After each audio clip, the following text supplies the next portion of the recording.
When I started all this, I was definitely not sure of what it would become, but sitting at the mic today, I am so proud of what Goal Digger is, what it's been, and I honestly cannot wait to see where it's going to go. Hey, my name is Jenna Kutcher, and I am obsessed with all things business, marketing, numbers, and helping you to navigate both the messy and the magical seasons of this thing called life. I'm a small town mama who took a $300 camera, grew a successful photo biz, and now I work from home and run a 7-figure online business. I teach you the tried and true secrets to building a career you adore. Shy away from the real talk? No way. Money, hardship, growth, loss, and marketing are all topics we discuss here. Think of this as your one-stop shop for happy hour with a gal pal mixed with business school. Pull up a seat, make sure you're cozy, and get ready to be challenged and encouraged while you learn. This is the Goal Digger Podcast. 100 million. When I say that number, I don't even think it fully processes in my brain. Like, we just hit 100 million downloads for the Goal Digger podcast. That's 100 million times that you and hundreds of thousands of listeners have clicked play on just shy of 700 episodes. Since the end of 2016, I've accompanied you on 100 million car rides and showers, laundry days, dog walks, wherever else you listen to me in your life. Wherever else you welcome me into your world. Now, over the years, you have heard my best business and marketing tips. I've had the privilege of interviewing some of the smartest, most inspiring and insightful people that I have ever met. You've heard the evolution of my business. You've been with me while I've navigated personal wins and devastating losses. You've gotten to witness the growth of my family, among a million other things. You've also left 11,000 5-star reviews on Apple Podcasts, and it's because of you that we became the #1 show in the marketing category. This show would simply not be where it is today without you, my listeners. From the bottom of my heart, thank you. It's funny, even when you hit these big milestones, it's easy to think of the things that didn't necessarily go right. The hilarious start to my show, from the front seat of my car parked in my garage, the years that I spent recording in our messy spare closet, the fact that I still do not really understand how to set my microphone with the right settings. I mean, this milestone isn't little, but it also doesn't mean that we will feel like we've fully arrived ever, right? And because I know that I have this tendency to look back and think, maybe what would I do differently if I were to start this all over again? Today, I want to focus on something else. What got us to this point? The things we're celebrating, the skills I've honed, and what I truly think helped us reach this exact point. Whether you have a podcast yourself or you are a creator in other ways, I know these 10 things will help you start, grow, and sustain your success in whatever it is that you do. If you want more people to enjoy the work that you're doing, the work that you're creating, keep on listening. I'm about to dive into the 10 ways I hit 100 million downloads on the Goal Digger podcast. Here we go. Recently, my team went down to a 4-day work week so we can spend more time in the sun and less time in front of screens. In order for us to be able to do that, we have to work smarter and not harder. That's why we're so excited about HubSpot's integrated AI tech. It's helping teams like ours automate the more tedious parts of running a business, like doing research, summarizing information, writing copy, and more. Recent research shows that marketers are already slicing time spent on admin tasks in half thanks to AI, from 5 hours to 2.5 hours per day. Just imagine, with all that extra time, you could be joining us with a 4-day work week too. Start saving time in your business with the help of the AI-powered tools built right into HubSpot CRM. Learn more and get started today at HubSpot.com. This episode is brought to you by Soul. It is my go-to wellness brand for better sleep. Get 15% off when you go to getsoul.com/goaldigger. Again, that's getsoul, SOUL.com/goaldigger to get 15% off their entire website. I'm talking gummies, drinks, tinctures, bath bombs, creams, and more. That's getsoul.com/goaldigger. So before we dive into today's show, I just wanted to share that podcasting is actually easier than you might be thinking. I'm going to walk through the things I got right. And I love this focus because I think a lot of times when we have this idea or we want to get our voice out into the world, we start to question all of these tiny details, which I'm going to share in a minute why that's only going to hold you back. But before we dive in, if you are curious about starting your own podcast and you want to learn why it's easier than you might be thinking, I have an entirely free training for you that will walk you through that. I have taught thousands of podcasters how to start, launch, grow, and monetize their own show. All you have to do is click the link in today's show description or hop on over to Instagram and DM me the word podcast, and I'll send you information on the training. Again, it is 3 reasons why starting a podcast is easier than you might think. Click the link in today's show description or just DM me the word podcast and I'll send over that training. Now let's dive on in. So the first thing that I got right is that I put my podcast out there before I ever felt ready. And here's a spoiler alert. When it comes to entrepreneurship or side hustling or starting something new, you're never going to feel ready. I 1000% started the show so imperfectly. I made super quick decisions. I trusted my gut. I didn't get caught up in all of the details. When I finally decided to start my show, I voice memoed the one assistant that I had at the time. It was during my off season as a wedding photographer. And I said, I'm going to start a podcast and I'm going to launch it in the next 30 days. I didn't Google a million different microphones. I didn't overanalyze recording software. I just picked one thing and started, knowing that I could change things as I went. And so the first tip for you, regardless of if you're a podcaster or you're a business owner or a side hustler, is put things out there before you feel ready. You can always tweak, you can always refine, you can always delete, you can always republish. Just get your work out there. So many of us are sitting on some of our best work because we don't feel like it's ready or perfect enough, and no one is enjoying it. Let people enjoy your imperfect work because that imperfect action is actually going to lead you way quicker to results than waiting until things are perfect, because you're never going to get there. Number 2 is that I wasn't afraid to test things out or change things up. I literally treat every single thing in my business as an experiment. It gives me the fluidity that I crave as a creator. I love saying, I'm going to try this for 30 days or 60 days or 90 days. That's exactly what I did with my podcast. I said, I'm going to try this in the off season. I'm going to commit to it for 30 days. I'm going to see if it works. I'm going to see how it feels. And then I'll keep making decisions. 30 days turned into 60, turned into 90, turned into years and years and years of content and work. And so I told myself, let's just experiment. Let's try different things. I did this in so many different aspects of my podcast, from my cover art to the introduction, to the format of the show, to the publishing schedule. All of these things that I could have sat and overthought, I just said, let's just test it out. Let's see how it feels. We can always change it up. And I think this is something so important to adopt as business owners, of allowing ourselves to say, it's okay to change my mind. It's okay to change things up. It's okay to experiment and say, hey, this felt really good, or this didn't, or I want to do this again, or I never want to do this again. Treat everything as an experiment and know that experiments simply yield results. They're not successes or failures. They're just giving you information, and you can use that information to make informed decisions moving forward. Number 3 is that I have been so incredibly consistent. Even from my early days pre-podcast, where I blogged 5 days a week for years on end with literally no goal or objective or measurement in mind as I blogged, once I created a schedule, I stuck to it. And I think that consistency is absolutely key. This is so important. You, my listener, you can rely on me showing up every single week. You know when the episodes will drop. Consistency is queen. Now, according to improvedpodcast.com, publishing 1 episode per week is a sweet spot formula for the vast majority of podcasters. And 63% of successful podcasters choose this consistent publishing schedule. Creators who publish more than 2 episodes per week tend to be 3.2 more times likely to be successful. So the moral of the story is, the more you show up, the more successful you can be, especially if you're showing up on a consistent basis that is predictable for your listeners.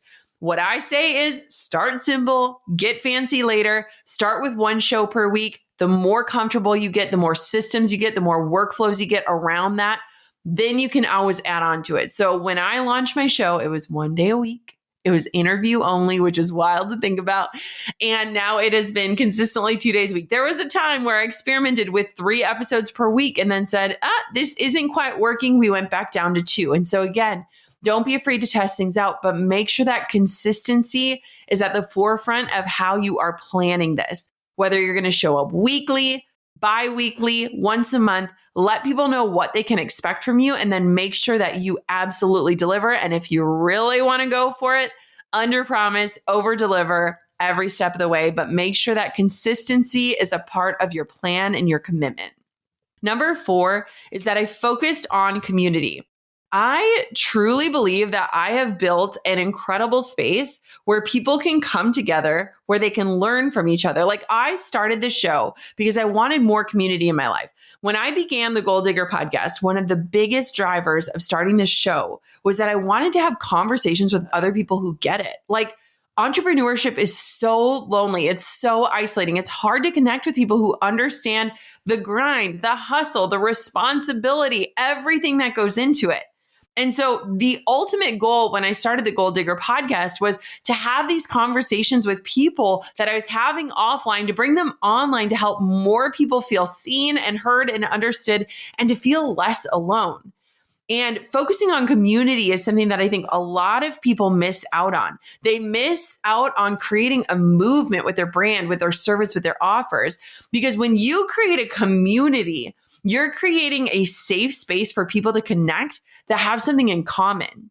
We have 62,000 members in our Facebook community, which is our Goal Digger Podcast Insiders community. I have linked to it in the show notes and the show description. I would love to have you join us if you haven't already. There are so many stories of friendships started from that group, of work relationships formed, of jobs found, of lessons learned among our listeners.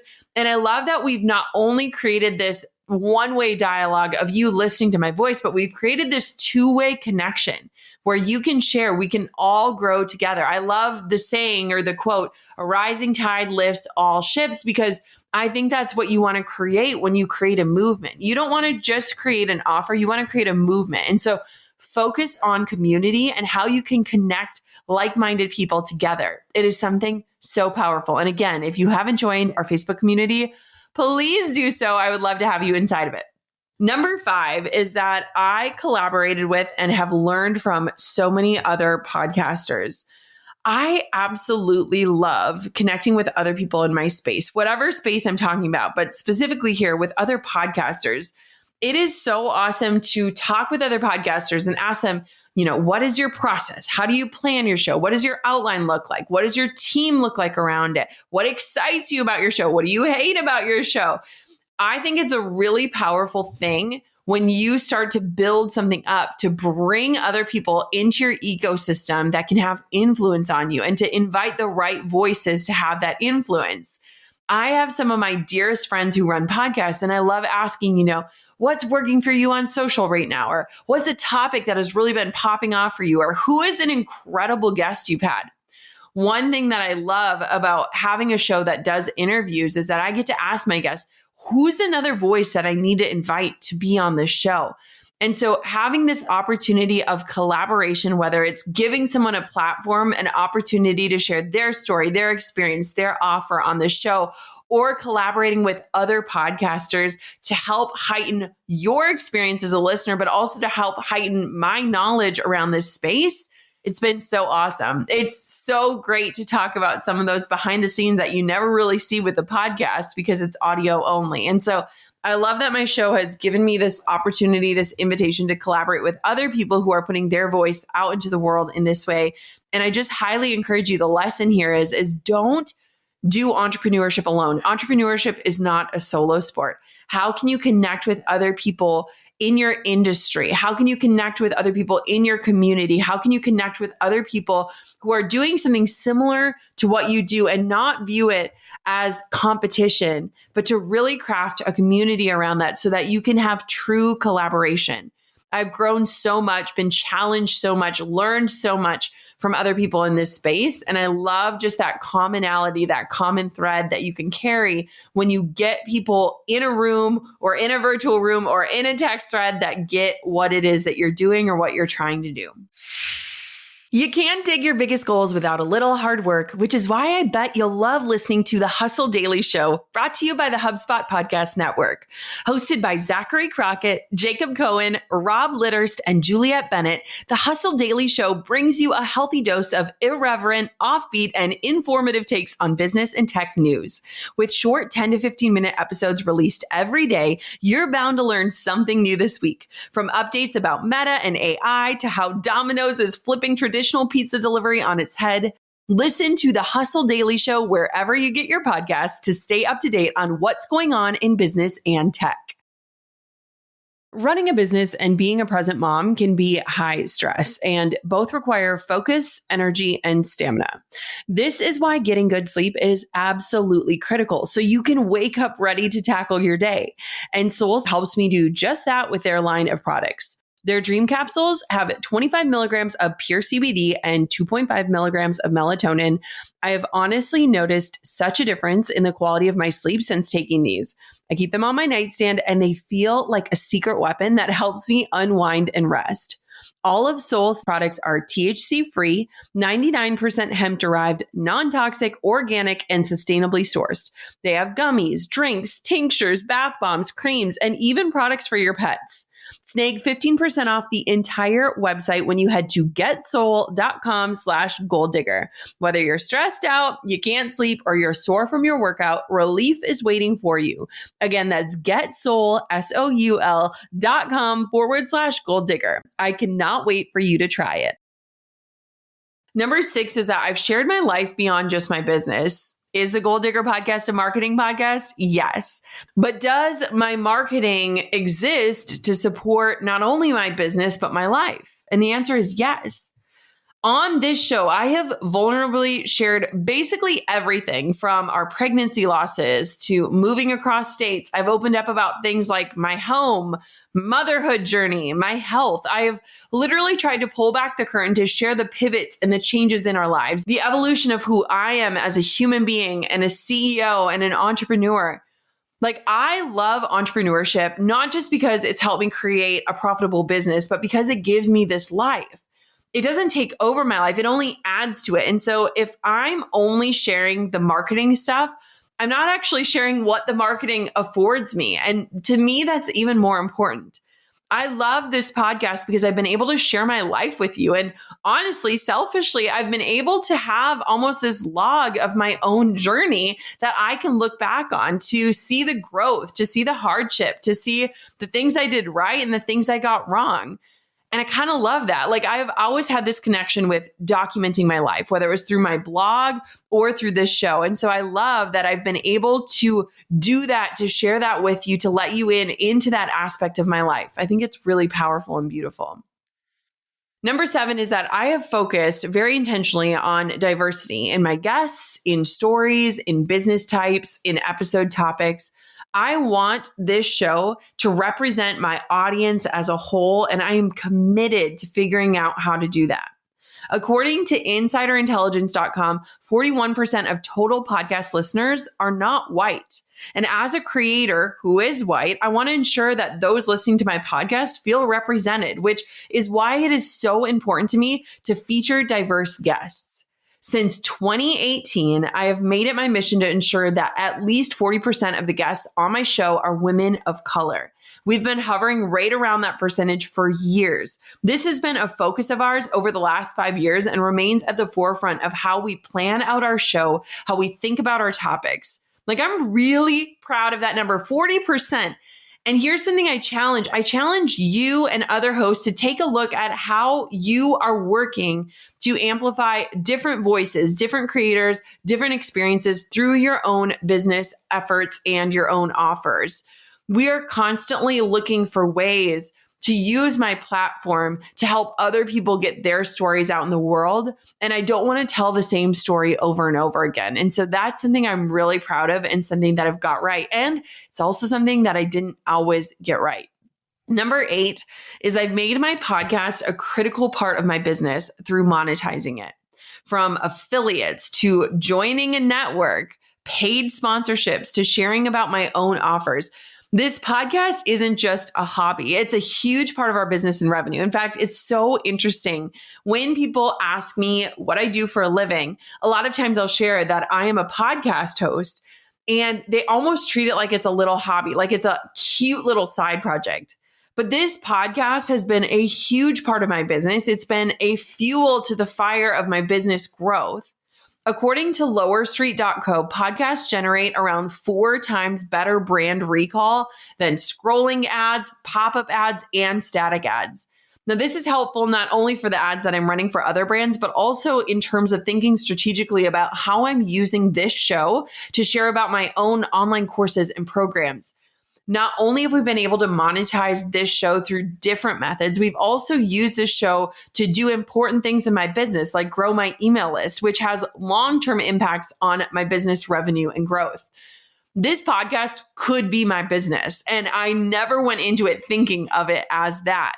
But what's incredible is that your podcast could become your business, or it could support your current business efforts. And I want for you to think about different strategies that you could utilize to drive results in whatever it is that you're creating. Every piece of content that you are spending your precious time on should be able to be measured or traced to a direct result. And hopefully that result actually looks like the needle being moved in your business and in your bank account. And I'm really proud that my podcast has turned into a massive part of what my business is today, that it isn't just a hobby. It isn't just this little spark that provides a little flame to my business. It's a big piece of what I do and the work that I create. And it also is a big way that we drive results and revenue in our business. Number 9 that I've gotten right is that, at least I pray to God, I have continued to improve. Oh my gosh, when people tag me that they are going all the way back to episode number 1, I cringe. Someone on my team recently shared one of those early episodes, and it was so hard for me to hear my own voice. But let yourself cringe. Let yourself be embarrassed. Seeing where you've been and where you've gotten to only shows you that growth is possible. I will admit I was an awful interviewer in those early days. I mean, nobody ever taught me how to interview. To this day, no one has taught me that. I would love that. But I have studied, I've tried to learn, I've tried to refine the craft of what that looks like. I've worked on my deliverability. I've worked on my intonation. I've worked on so many different aspects of this show because I want to constantly be improving. And one thing that I love to do is I love to study engaging shows and listen to the different things that they're doing. I'm constantly trying to improve. And I think it's beautiful that I can look back and be like, oh my gosh, it's so cringeworthy, because I'm like, hey, at least that girl is showing up. At least that girl was showing up, recording in the front seat of her car that was parked in a garage. At least that girl was showing up with nothing more than her iPhone headphones. At least that girl showed up, because if she hadn't, she wouldn't be where she is today. And so start now. Start messy, start imperfect, and promise yourself that you're going to improve over time. It's just easy to improve when you keep showing up, right? When we partner together, that showing up imperfectly with consistency, there's no denying you're going to improve on the journey. And dang it, I would love to think that I've improved a lot over the years. In fact, if I go back and listen, I'm like, yes, I've gotten better, but here's my commitment. I'm going to keep getting better because I take this part so seriously and I love showing up for you, and I want to do it to the best of my abilities. And I still know the best is yet to come. Number 10 is that I have gotten support. This is not a one-woman show. I am not self-made. I am made through a team of incredible people who help this content get out to you each and every single week. From hiring someone to help me set up the show from the very beginning, to having an editor who has literally edited with me since episode number 1, to expanding our team to include a producer who owns all things Goal Digger, who supports in writing outlines and planning the show and showing up on social. This show is absolutely not just me. It is many people who go into making it a success, and that includes you. Like, I hope you know that you listening right now, you hearing my voice wherever you are in your life. In fact, I would love for you to post a picture of where you are tuning in, what you're doing while you're listening right now, so that I can envision you when I sit down and record. You makes such a difference to me. Like, I love creating for you. I love thinking of you. I love imagining you in your life listening to this. So just thank you. I've gotten so much support over the years for this show. It would not be where it is. It would not be hitting this milestone without the support of so many people. And I'm proud of myself for being at a point in my life and my business to welcome in the help, because I wouldn't have been able to stay this consistent or to show up with this sort of energy if I didn't have support. So there you have it. Let me recap the 10 ways that we hit 100 million downloads on the Goal Digger podcast. Number 1, I put it out there before I ever felt ready. Number 2, I was not afraid to test things up or change things up or experiment on the journey. Number 3, I stayed so consistent. Number 4, I focused on community. Number 5, I collaborated with and learned from other podcasters. Number 6, I shared my life beyond just my business. Number 7, I focused on the diversity in my guests, in the stories, and in the business types. Number 8, I made my podcast a critical part of my business through monetizing it. Number 9, I've committed to continuing to improve. And number 10, I've gotten loads of support along the way. I hope this episode gives you ideas and ways to brainstorm how you can get more eyes on your content or find more consistency in your work or experiment more with excitement. Like, no matter what it is that you're working on, there are things that you can take from this journey that I've been on and apply it to the work that you're doing today. When I started all this, I was definitely not sure of what it would become, but sitting at the mic today, I am so proud of what Goal Digger is, what it's been, and I honestly cannot wait to see where it's going to go. Before we go, if the Goal Digger podcast has benefited your business in the last several years and you haven't already, one massive way that you can help me celebrate this is to leave a 5-star review on Apple Podcasts. Reviews help us get more incredible guests on the show, and they allow me to hear what you like learning about. Remember, this show is for you. And so if you could take a quick minute to leave a review, it would be the best way to help celebrate this massive milestone. And to really sweeten the deal, I'm celebrating hitting this huge milestone by giving a $500 gift card to 3 people who leave an Apple Podcast review. Get all the details on what to do and how to do it by DMing me the word review on Instagram. Again, click the link, Jenna Kutcher on Instagram, DM me the word review, and learn how to enter the giveaway to win one of 3 $500 gift cards. Again, all you got to do is leave a review. If you DM me the word review, I'll send you the instructions on how you can do that to be entered to win. I truly feel so grateful to be celebrating with you. I cannot thank you enough for your ongoing support of this show over the years. I truly feel like the luckiest girl in the world, and I cannot wait to give back to this community of humans just like you who have given me so much. I wish Coco was here to say our favorite line, but since she's not, until next time, Goal Diggers, keep on digging your biggest goals. And thank you for helping me hit 100 million downloads. We are onwards and upwards. I'll see you soon. I'm over here giving you a virtual high five because you just finished another episode of the Goal Digger podcast. Did that go by way too fast for anyone else? If you want more, head over to goaldiggerpodcast.com for show notes and all the discount codes from today's sponsors. And if you're looking for a new crew of movers and shakers like you to bounce ideas and ask questions, be sure to join my exclusive community for Goal Diggers on Facebook. The link's waiting for you at goaldiggerpodcast.com.